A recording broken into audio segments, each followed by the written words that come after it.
you said, how do we live out this peace and yet evangelize? How do we do both? I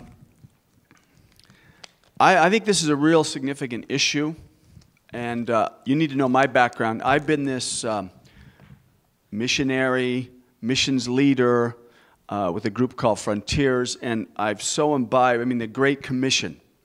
That's all I live for. The problem is the Great Commission, if you look at Matthew 18, there's what I call the 4 alls of the Great Commission: all authority, all the nations, teach them to obey all that I've commanded, and I'm with you all the days, literally.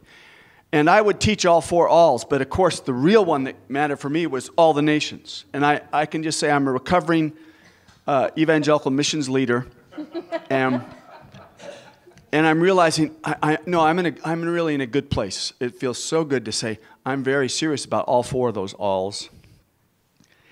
And to me, what I see as chief of sinners in that area, especially in my past, I'm repenting, is that the evangelicals, I'm not saying the Vineyard per se, but evangelicals in general, have so magnified the Great Commission. I think they've kind of put the Great Commission over the Great Commandments. And so I think how we live this out, the integration of obeying the Great Commandments and obeying the Great Commission, is a huge challenge.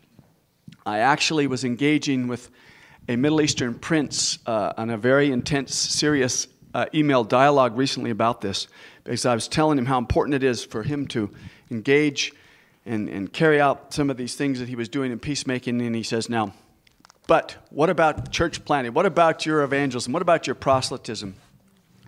And after many email volleys back and forth, said, so I glorify God when I love you. I glorify God when I do peacemaking.